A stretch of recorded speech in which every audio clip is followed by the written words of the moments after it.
Ya, halo ya guys ya. Kembali lagi bersama saya di sini ya guys ya. Di sini guys.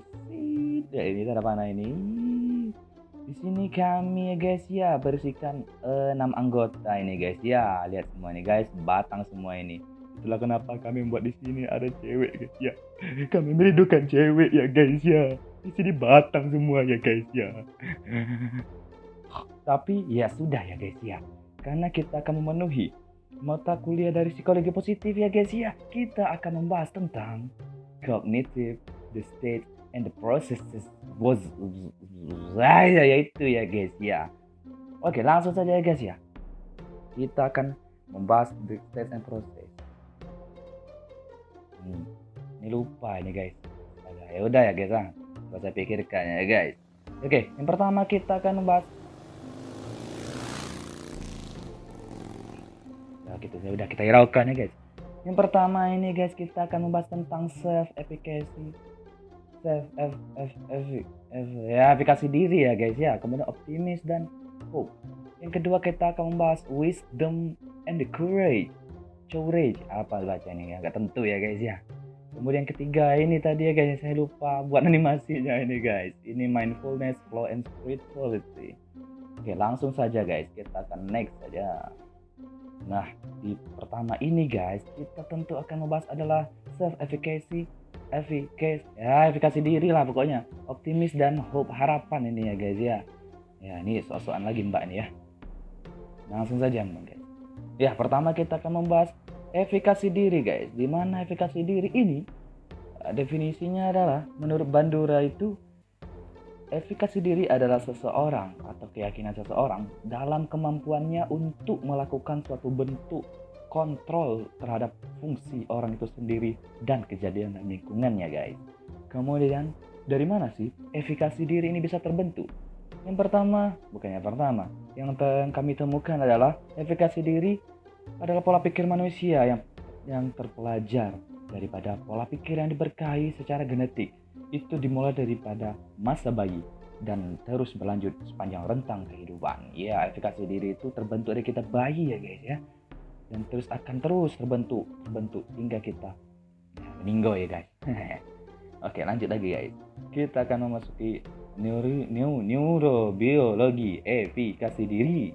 Ketika diadakan pada pemecahan masalah yang melekat dalam banyak pemikiran efikasi diri, itu terdapat bagian sebelah kanan, yaitu otak sebelah kanan itu bereaksi terhadap dilema sebagaimana disampaikan dalam proses belahan kiri. Ya, otak belah kiri gitu guys ya. Di otak belah kiri itu membahas abstrak dan linguistik. Itu menurut Newberg ya guys ya. Oke, lanjut lagi. Apa saja aspek efikasi diri? Ya, menurut Bandura sendiri, efikasi pada diri tiap individu berbeda nih individu lainnya guys ya, karena tiap individu itu ya berbeda gitu kan. Ya, tetapi mendapatkan efikasi diri itu aspeknya terbagi jadi 3, yaitu dimana ada tingkat level, kemudian kekuatan atau strength, kemudian generalisasi diri atau generalisasi. Sorry. Ya oke, lanjut guys. Faktor-faktor efikasi diri. Ya, menurut Bandura lagi ya guys, menurut Bandura lagi ini. Self-efficacy ditumbuhkan dan dipelajari melalui 4 hal, yaitu pengalaman menguasai sesuatu atau mastery experience. Kemudian yang kedua ada modeling sosial, yang ketiga ada persuasi sosial, yang keempat adalah kondisi fisik dan emosional. Kondisi fisik. Next guys. Ya, hubungan efikasi diri dan kehidupan. Ini hubungan efikasi diri ya guys, dan kehidupan kita. Nah, di mana terdapat juga dalam kesehatan fisik kita guys. Di mana menurut Maddox mengemukakan bahwa efikasi diri ini mempengaruhi kesehatan fisik yang positif dalam 2 cara. Ya, 2 cara itu bagaimana? Yang pertama adalah meningkatkan efikasi diri atau peningkatan efikasi diri ini meningkatkan perilaku. Motor lagi dah. Lanjut aja.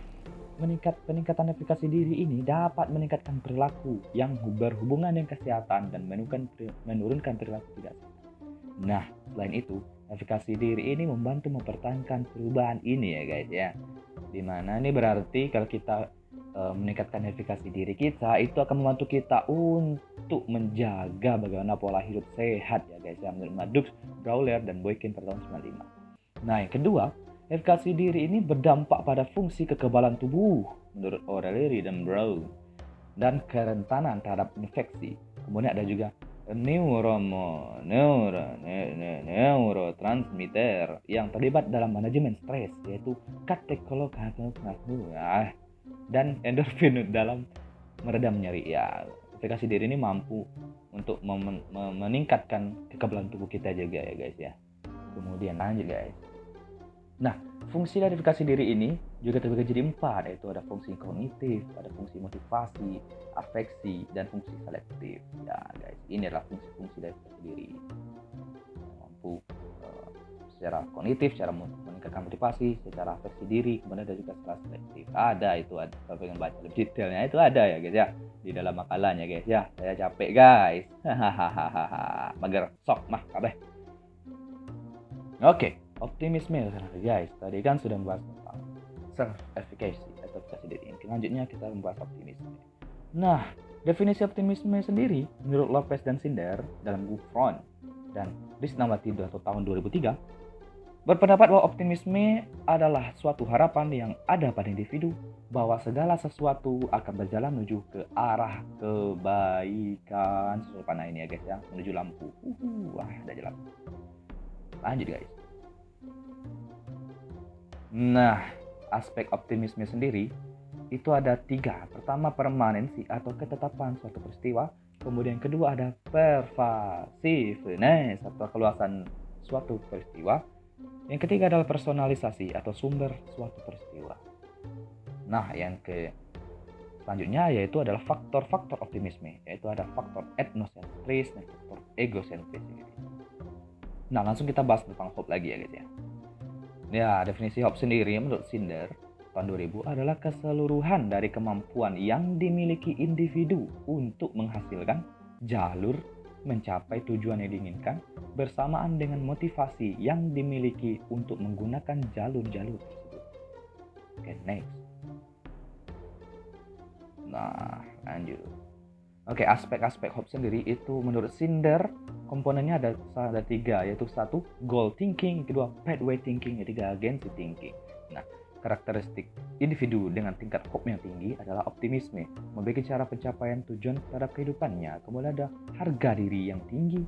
Yang keempat adalah memiliki persepsi tentang kemampuannya dalam pemecahan masalah. Ini jika keempat ini dimiliki jika memiliki hope yang tinggi ya guys ya, gitu ya guys, gitulah. Lanjut. Nah, sekarang kita bahas tentang wisdom and courage. Courage. Wisdom sendiri menurut Miranda Fisher adalah integrasi dari aspek afektif, konatif, dan kognitif dalam kemampuannya menanggapi kewajiban dan problema hidup. Nah, aspek-aspeknya sendiri yaitu ya 3 tadi kan, afektif, konatif, dan kognitif menurut Miranda dan Fisher. Ya, kemudian ada juga faktornya. Ada faktor kebijaksanaan. Kemudian faktor kebijaksanaan itu adalah kemampuan khusus atau istimewa. Kemudian kemampuan menilai dan mengambil keputusan. Yang selanjutnya adalah kondisi personal.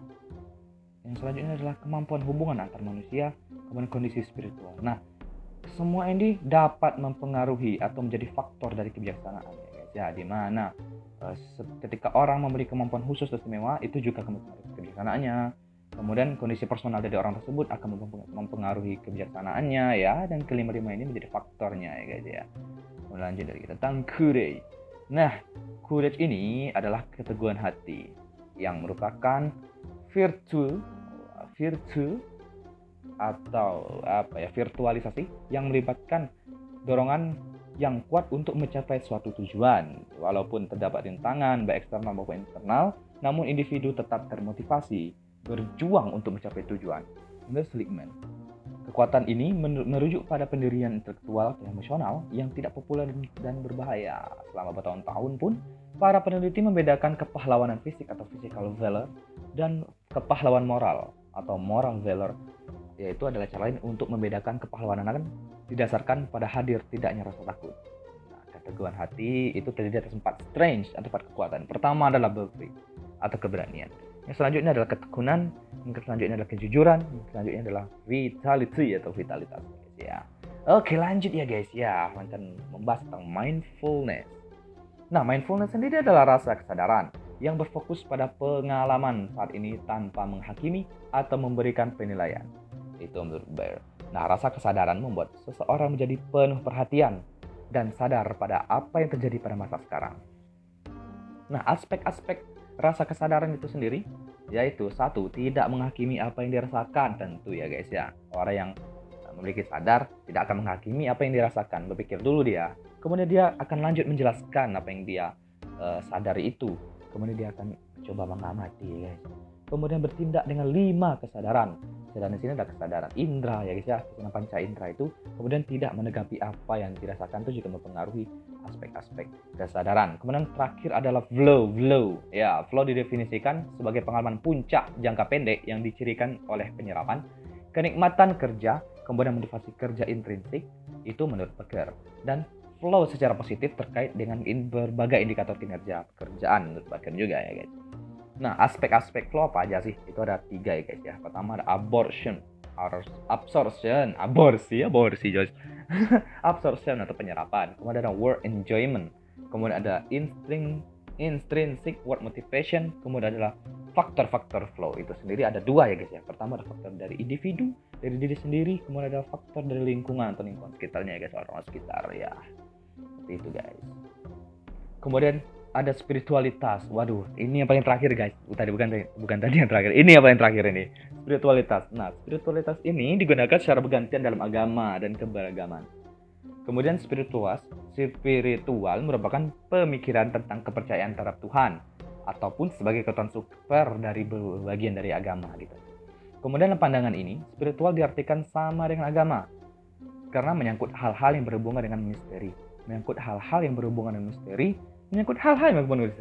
Pasti 3 kali diulang ini. Kemudian ada keterhubungan dengan makna dan tujuan hidup. Kemudian ada juga kekuatan super dan lain menurut Tanji tahun 2002. Nah, spiritual ini sendiri dipakai secara terpisah dalam konteks penelitian ilmiah dan tidak menggabungkan antara agama.